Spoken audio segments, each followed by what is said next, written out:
అందరికీ నమస్కారం అండి. ఆనందంగా జీవితాన్ని ఆస్వాదించటానికి అమ్మ మాటకు స్వాగతం. ఈరోజు హనుమత్ జయంతి కాదు గానండి, హనుమత్ వ్రతాలు చేస్తారు ఈ రోజుననమాట అండి. ఈరోజు హనుమత్ వ్రతం. మన పర్ణశాల దగ్గర ఒక ఆంజనేయ స్వామి దేవాలయం చిన్నదుంటుందనమాట అండి. అక్కడ ఈరోజు ఉదయం దీపారాధన చేసి కొబ్బరికాయ కొట్టాలని అనుకుంటున్నాను. ఇక ఉదయమే ఈ పనులన్నీ చూసుకుంటున్నాను. రాత్రే నరసమ్మ ముగ్గు వేసేసిందండి. ఇది నరసమ్మ వేసిన ముగ్గనమాట. కొంచెం పర్ణశాల దగ్గర పని అది ఎక్కువ ఉంటోంది. అటు ఇటు తిరుగుడవుతోందని సాయంత్రం పూట ఒక్కోసారి తనే వేసేస్తోందనమాట అండి. కృష్ణయ్య దగ్గర చూసుకుంటే ఒక పెద్ద మామిడి పండు రాలిపోయి పడున్నాదండి. ఈ మామిడి పళ్ళు రాలకుండా కవర్లు కూడా తొడిగాము. ఇది కింద పడున్నది. ఏంటా అని ఓపెన్ చేస్తే ఇట్లా అంతా ఇది తెల్ల చుక్కల్లాగా ఉన్నాదండి. ఈ మామిడి పండుకి ఆల్రెడీ చిన్న హోల్ ఉన్నదానికే కవర్ కట్టాను. బహుశా అది అయ్యుంటుంది అని అనుకుంటున్నా.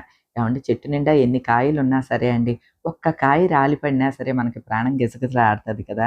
అట్లానే దీన్ని చూసుకుంటే చాలా బాధగా అనిపించిందనమాట. పెద్ద కాయ చెయ్యంతున్నది చూసారా అండి? ఇంత కాయి రాలిపోయింది.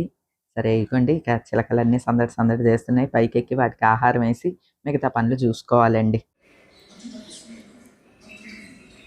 ఇగండి పైకి చేరేస్తున్నాయి ఇంకా చిలకలు. వస్తున్నానమ్మా వస్తున్నా. శ్రీరామనవమి కళ్యాణానికి కట్టిన దండలండి. ఈ దండల్ని తీయించేద్దామా, ఉంచుదామా అని ఆలోచిస్తున్నాము. కానీ ఇంటికి భలే కళగా ఉన్నదండి. ఏయో ఒకటి అట్లా తోరణాలు అవి ఉంటే చాలా కళగా ఉంటుంది కదా! కానీ ఇలా ఉంచితే ఆ స్పెషల్ పోతది. అందుకనే తీయించేద్దామనే అనుకుంటున్నా. ఎవరన్నా వచ్చినప్పుడు కప్పిగాని ఎవరన్నా వచ్చినప్పుడు తీయించేస్తానండి. కానీ ఇట్లా చూసుకుంటే మాత్రం భలే భలే సంతోషంగా అనిపిస్తదండి. నేను స్నానం చేసి కొత్త చీర ఉంటే ఇది కట్టుకున్నానండి. ఇది అమెజాన్ నుంచి తెప్పించానండి. రూ. 899 కళ్యాణి కాటన్ చీర చాలా బాగున్నదండి. ఈ బ్లౌజ్ కూడా అమెజాన్ నుంచే తెప్పించాననమాట. అంటే సమ్మర్‌లో ఇటువంటివి కట్టుకోవటానికి వీలుగా ఉంటాయి. సరే ఇక మా మరిది గారు, మా వారు రెడీ అయ్యేలోగా అన్ని ఏర్పాట్లు చేసుకొని గుడికి వెళ్ళటానికి సిద్ధమవుతానండి. మైతి వాసనాద్వాసుదేవస్య వాసితం భువనత్రయం సర్వభూతనివాసోసి వాసుదేవ నమోస్తుతే వాసుదేవ నమోస్తుత ఓం నమ ఇతి. రాగిపిండి అంతా అయిపోయిందండి. మళ్ళీ పట్టించాలి. ఈ ట్రిప్పు త్వరగా అయిపోయింది. ఎందుకంటే అందరికీ కూడా చేసి తీసుకువెళ్ళటం అది చేశాను కదా అక్కడ వర్కర్స్కి పర్ణశాలలో. అందువల్ల ఈ ట్రిప్ త్వరగా అయిపోయింది. మళ్ళీ రాగిపిండి ఆడించాలండి. మాకేమో కంపల్సరీ రాగి జావ ఉండాలి ఉదయం. టిఫిన్ ఏది ఉన్నా సరే అండి, రాగి జావ మాత్రం కంపల్సరీ.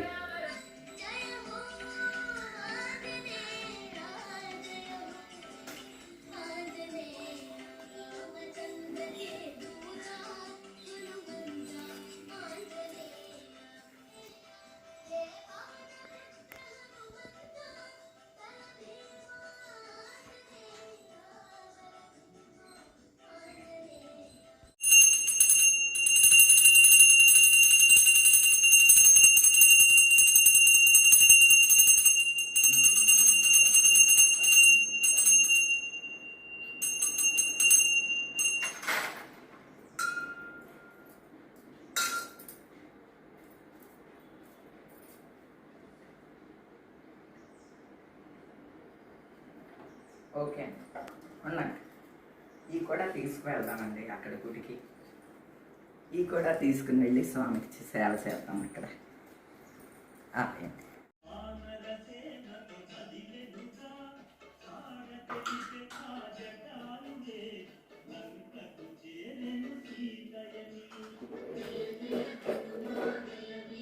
ఈరోజు మందార పువ్వులన్నీ ఆంజనేయ స్వామికి పెట్టాలనుకుంటున్నానండి. గుడికి తీసుకువెళ్తాను. ఈ పువ్వులన్నీ మన పెరట్లో.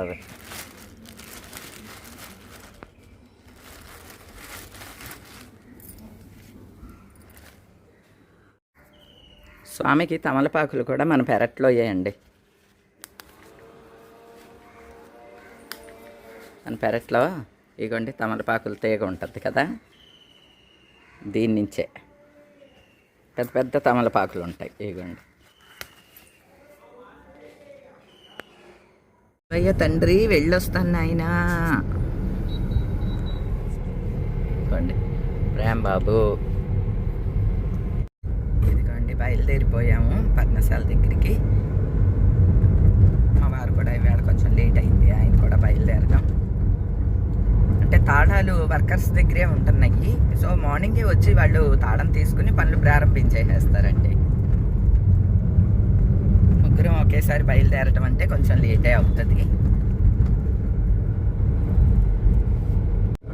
ముత్యాలమ్మ తల్లి,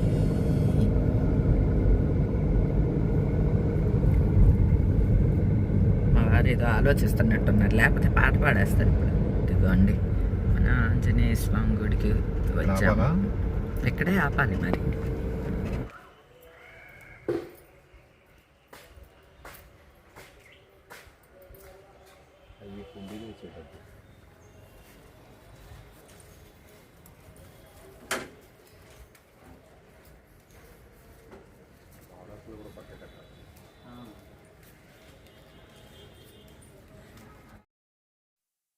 సాధారణంగా బయట ఒక ఆంజనేయ స్వామి విగ్రహం ఉంటుందన్నమాట అండి. అక్కడ ఒక పుష్పం పెట్టి వెళ్తూ ఉంటాను. ఈ రోజున లోన ఉన్న స్వామికి కండువా కూడా తీసుకొచ్చానండి. ఒక కండువా కప్పి, పువ్వుల్ని సమర్పించి, దీపారాధన చేసి, స్వామికి కొబ్బరికాయ అది కొట్టి పూజ చేసుకోవాలి అనుకున్నాను. అందుకని వచ్చాననమాట అండి. ఈ గుడికి నిత్య దీపం ఉదయమే పెడతారనుకుంటండి. ఎవరన్నా పెడతారేమో మరి. నేనొచ్చేప్పుడైతే ఏమీ కనపడదు. అక్కడక్కడ మనకి ఇట్లా చిన్న చిన్న గుళ్ళు కనిపిస్తూ ఉంటాయి గానీయండి, అవి జీర్ణం అయిపోతూ ఉంటాయి. కొన్ని గుళ్ళేంటో అలాగా పట్టించుకోరు ఎక్కువ అని అనిపించింది. అట్లానే ప్రతిరోజు వచ్చేటప్పుడు ఈ గుడిని చూసి అనుకుంటాననమాటండి. కానీ ఆంజనేయ స్వామికి దండం పెట్టుకొని వెళ్తే అండి, ఆ రోజు పనులన్నీ కూడా సక్రమంగా అవుతాయనమాట. సక్సెస్‌ఫుల్‌గా అవుతాయి. ఆ నమ్మకం అయితే నాకు ఉన్నది.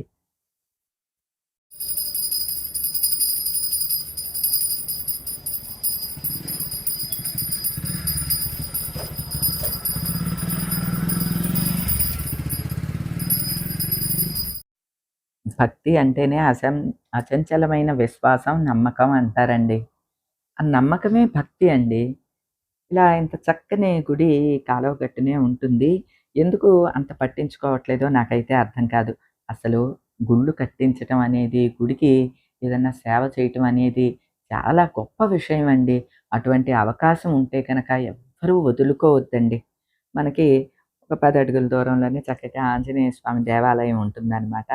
నేనెప్పుడూ అదే సంతోషిస్తాను. మనం పర్ణశాలకొచ్చినా సరే, స్వామి చక్కగా పక్కనే ఉన్నాడు. ఎప్పుడు కావాలంటే అప్పుడొచ్చి స్వామి దగ్గర దీపారాధన చేసుకొని వెళ్ళొచ్చు కదా అని అనిపిస్తది. అంటే మనకి దగ్గరలో దేవాలయం ఉండటం అనేది కూడా గొప్ప విషయమేనండి. ఇదిగోండి స్వామి విగ్రహం ఇలా ఉంటుందనమాట. దాసాంజనేయ స్వామి విగ్రహం. దాసాంజనేయుడు అంటే దండం పెడుతూ ఉంటాడండి ఆంజనేయ స్వామి. మనకి అదే గుర్తనమాట. ఇది దాసాంజనేయ స్వామి దేవాలయం.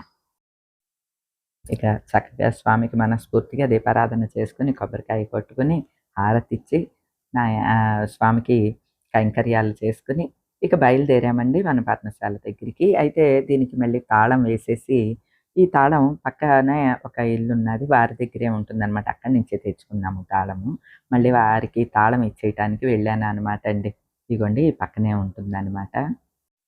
ఈ ఆంజనేయ స్వామి దేవాలయానికి వెనకున్న రామాలయానికి ప్రతిరోజు పూజలు జరుగుతాయా అండి అని అడిగితే, ప్రతిరోజు పంతులు గారొచ్చి పూజ చేసి వెళ్తారమ్మా అని చెప్పారు. ఇంకొంచెం వైభవంగా చేసే అవకాశం కూడా ఉన్నాదండి. మనకి మనలాంటి వాళ్ళకి చాలా ఇష్టంగా ఉంటుంది. అటువంటి వాళ్ళకి భగవంతుడు అవకాశం ఇవ్వడేంటో అండి. నాకైతే ఏదన్నా గుడి కట్టాలి అనేది మాత్రం, ఆ గుడికి సేవ చెయ్యాలి అనేది చాలా కోరికనమాటండి. ఇన్ని కోరికలు తీర్చిన భగవంతుడు ఆ కోరిక కూడా తప్పక తీరుస్తాడు నా జీవిత కాలంలో అనేది మాత్రం ఒక నమ్మకం నాకుంటుందనమాటండి. అది కూడా ఒక యోగమండి. అది రాసిపెట్టుంటేనే జరుగుద్ది. నాకైతే ఆ కోరిక బలీయంగా ఉంటుందండి. స్వామికి కైంకర్యం చేసుకునే విధంగా ఒక దేవాలయం ఏదన్నా మెయింటైన్ చెయ్యాలి అనేది. ఇక అక్కడి నుంచి ఓ 10 అడుగుల దూరమేనండి మన పర్ణశాలకొచ్చేసాము. ఈవేళ ఐరన్ వర్క్, మిగతా వర్క్ చేస్తున్నారనమాట. అంటే ఆ కిటికీకి ఇట్లా వేయటం, అలానే ఫ్రంట్‌కి కూడా కొంచెం రేకు వేయమన్నామనమాట హట్ మోడల్‌లో. అవన్నీ ఈరోజు ఐరన్ వర్క్ జరుగుతూ ఉన్నది. ఇక వాళ్ళకి పని పురమాయించేసేసి మళ్ళీ మేము ముగ్గురము బయలుదేరామండి. మా వారు, నేను, మా మరిది గారు ముగ్గురం బయలుదేరాం. మా వారి స్నేహితులు, మా ఫ్యామిలీ ఫ్రెండ్సు రాజేంద్ర గారు, వాణి గారు ఉన్నారు కదండీ! రాజేంద్ర గారికి కొంచెం నలతగా ఉందంట. సరే పలకరించి వెళ్దాము అని చెప్పి ముగ్గురం బయలుదేరామనమాట. వర్కు మనం వాళ్ళకి పురమాయించి వచ్చేస్తే కుదరదండి. కంపల్సరీ అక్కడ ఉండాల్సిందే. మా వారు మళ్ళీ నేను వెనక్కి వస్తానులే అని జెప్పారు. ఎందుకంటే మనం కాంట్రాక్ట్‌కి ఇవ్వలేదు కదండీ! రోజువారీ కూలీలుగా వర్క్ చేయించుకుంటున్నాం. అలాంటప్పుడు దగ్గర ఉండి చేయించుకోవాల్సిందే. కొన్నైతే కాంట్రాక్ట్‌కి ఇస్తున్నామండి. అంటే ఇంకుడు గుంటలు తవ్వటం, అలానే బోర్ వేయటం ఇటువంటియి కాంట్రాక్టే అనమాటండి. అవి కాంట్రాక్ట్ ఇచ్చినయి నిమిషాల మీద అయిపోతూ ఉంటాయండి. కానీ ఈ కట్టుబడులు, ఈ మిగతా పనులున్నాయి చూడండి అవన్నీ కంపల్సరీ మనం దగ్గరుండి కట్టించుకోవాల్సిందే. మార్నింగే మా వారొచ్చేస్తారండి. మధ్యాహ్నం వాళ్ళకి భోజనాలు అందచేసి మా వారు ఇంటికి భోజనానికొస్తారు. భోంచేసి ఒక 10 నిమిషాలు నడుము వాల్చి మళ్ళీ పర్ణశాల దగ్గరికొచ్చేస్తారండి. సాయంత్రం వరకు ఉండి కూలీలకన్నీ డబ్బులు సరిపెట్టి అప్పుడు ఇంటికొస్తారనమాటండి. నిజానికి ఆనంద నిలయం కట్టేప్పటికన్నా ఈ పర్ణశాల కట్టేప్పుడే మా వారెక్కువ కష్టపడుతున్నారు అనిపించిందనమాటండి. ఇక్కడి నుంచి మా వారి స్నేహితులు వాణి రాజేంద్ర గారి ఇంటికి వెళ్తున్నామండి. వారి ఇల్లు దగ్గరే ఇక్కడికి ఒక 2 కిలోమీటర్స్. అంటే మా ఇల్లు 5 కిలోమీటర్స్ ఉంటుందండి మా ఇంటి నుంచి పర్ణశాలకి. వీళ్ళిల్లు సెంటర్లో ఉంటుంది, మధ్యలో ఉంటుంది అనమాట. రాజేంద్ర గారికి కొంచెం నలతగా ఉందట. ఒకసారి చూసి పలకరించి వెళ్దామని వెళ్తున్నాం. ఎలా అయినా అండి కొంచెం పెద్ద వయసొచ్చిన తర్వాత భార్యాభర్తల్లో ఎవరికన్నా ఒంట్లో బాలేదు అంటే మరొకళ్ళం డీలా పడిపోతామండి.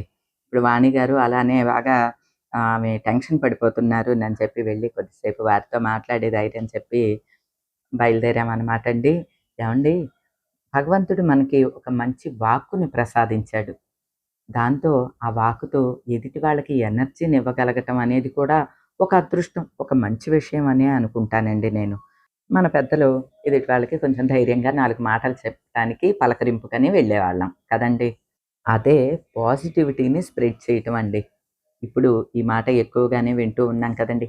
ఎవరికుండే బాధలు వాళ్ళకి ఉంటూనే ఉంటాయండి. కానీ మన మాట ఎదుటి వాళ్ళకి బలాన్ని, శక్తిని ఇవ్వాలండి. ఎందుకంటే మన సమస్య మనకి పెద్ద భూతంలాగా కనిపిస్తూ ఉంటుందండి. మనం అభిమానించే వాళ్ళొచ్చి, "ఏముంది ఇది ఇంతే కదా! దీనికిలా కేర్ తీసుకోండి, దీనికిలా చెయ్యండి" అని చెప్పినప్పుడు అది దూది పింజలాగా ఆ బాధంతా ఎగిరిపోతుందండి. ఒక మాటకి అంత బలం ఉంటుందనమాట అండి. తమలపాకుల చెట్టు భలే ఉందండి. మా అన్నయ్య కూడా ఈవేళ ఆంజనేయ స్వామికి కూడా మన పెరట్లోయే తెచ్చిపెట్టాననమాట. భలే ప్లెజెంట్‌గా ఉంటదండి వీళ్ళ ఇంటి దగ్గర. అస్సలు సౌండ్ పొల్యూషన్ అనేది ఉండదు. ఇదిగోండి వీళ్ళ ఇంటి దగ్గర ఇదేమో కొత్తపల్లి కొబ్బరి కదండి ఇది. ఇదేమో కొత్తపల్లి కొబ్బరి, లోపలేమో పండూరు మామిడి. 2 మామిడి చెట్లు ఉంటాయి. బాయ్ అండి. వెళ్ళొస్తా అండి. ఏదన్నా గుడికి వెళ్ళి ఎవరింటికన్నా వెళితే ఈ ప్రతిఫలం అంతా వాళ్ళకి వెళ్ళిపోతుంది. అందుకని సరాసరి గుడి నుంచి మన ఇంటికే రావాలి అని అనటం కూడా వింటూ ఉంటాం కదండీ! నిజంగా అటువంటిది ఉంటేనే గనక రోజుకు 100 సార్లు గుడికెళ్ళి 100 మంది ఇళ్ళకి వెళ్ళొస్తాను అని అనుకుంటాను. అంతే కదండీ! మన మాట మన వల్ల ఎదుటి వాళ్ళకి మంచి జరుగుతోంది అంటే అంతకు మించిన భాగ్యం ఇంకేముంటుందండి. ఇలా అనుకుంటూ ఇంటికి చేరాం. ఈ రోజుకైతే ఇదేనండి. మరో మంచి వీడియోతో మళ్ళీ కలుస్తా. అప్పటి వరకు ఉంటానండి.